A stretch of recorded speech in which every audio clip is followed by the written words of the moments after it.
أعوذ بالله من الشيطان الرجيم. بسم الله الرحمن الرحيم. وإذا قيل لهم آمنوا كما آمن الناس قالوا أنؤمن كما آمن السفهاء ألا إنهم هم السفهاء ولكن لا يعلمون. Ngicela Allah angivikele kusathane ongathandwa. Egameni lika Allah onomusa onesihawu. Uma abantu kukhulunywa nabo kuthiwa kubo kholwani, khonzani umdali ngayo yonke indlela abantu abakhonza umdali ngeqiniso abamkhonza ngayo, ngendlela isintu umdali efuna isintu abantu bamkhonze ngayo, bangabi nabanye uNkulunkulu ngaphandle kwakhe, bangazenzeli izithombe, bangazikhothameli, bangazikhonzi, bangabi naNkulunkulu ezulwini, bangabi naNkulunkulu emhlabeni, bangabi naNkulunkulu emanzini ngaphansi komhlaba. Bona mabephendula bathini? Qalu anu'minu kama amana as-sufaha'u. Ngamanye amagama njengoba nithi sikholwe njengabo bonke abantu, nisitshela ukuthi thina sikholwe njengale iphukuphuku. Sikholwe njengale iphukuphuku lezi ezikhonza umdali yena yedwa zingamhlanganisena lutho. Siye kuNkulunkulu wethu thina lo oyisitabane, oyinkonkone, oziqu intathu. Simyeke thina lo nkulunkulu wethu. Sikhonze njengale iphukuphuku lezi ezithi ungabi nabanye uNkulunkulu ngaphandle kamdali weinto zonke. Nifuna nathi sifane nabo, layela ukuthi umdali uthini.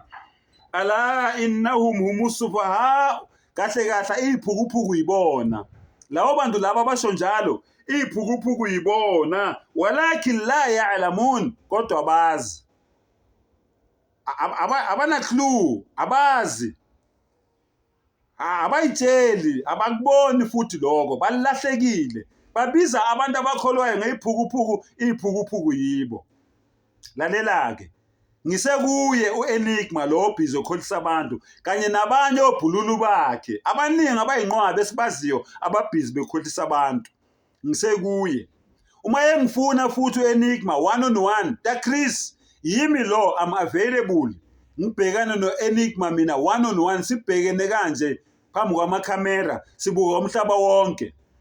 Ngiyayiphosa ke inselelo manje maye ngifuna one on one, ngizomtshela ukuthi umsangano lento le ayishumeza abantu ayikho.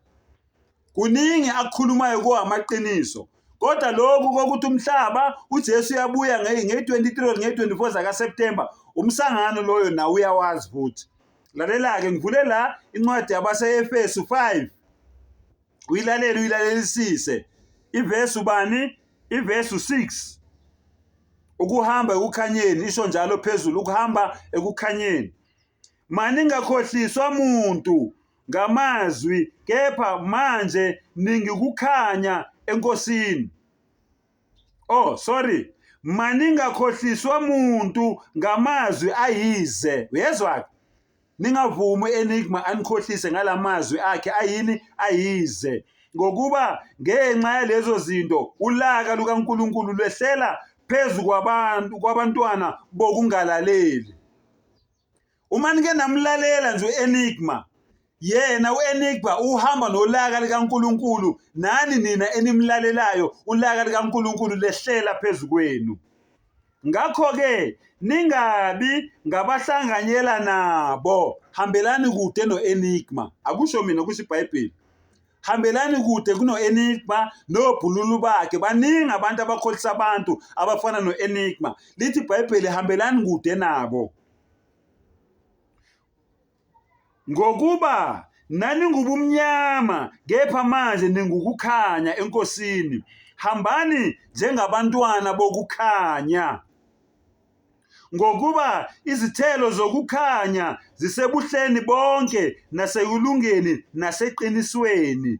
Nihlole ukuthi kuyini okuthandeka enkosini. Ungenzi sinoma kanjani, hlola kuqala ukuthi yini umdali wakho ayithandayo, yini angayithandi.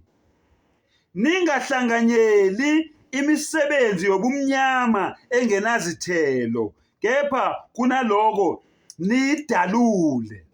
okunokuthi nihlanganyele imisebenzi umnyama enganazithelo idaluleni njengoba siyidalula nje sinitshela ukuthi uEnigma udukisa abantu, uEnigma usebenzela ubumnyama, uyingceko kaSathane noma uyisikhonzi kaSathane, usebenzela uSathane egameni likaJesu. Ngokuba okwenziwa yibo ngasese kuyihlazo nokukhuluma ngakho. Kepha konke okudalulwayo kubonakaliswa kungukukhanya, ngokuba konke okubonakaliswayo kungukukhanya. Ngalokho uthi, phaphama wena oleleyo, uvuke kwabafileyo. Uzwile? Wena obhizi ulalela noEnigma, kwa-Enigma loyo lithi iBhayibheli phaphamani ngoba nifana nokuthi nife nihamba. Phaphana-ke wena olele, uvuke kwabafileyo, uphume ebumnyameni uhambe ekukhanyeni. Wa akhiru dawana anilhamdulillahi rabbil alamin.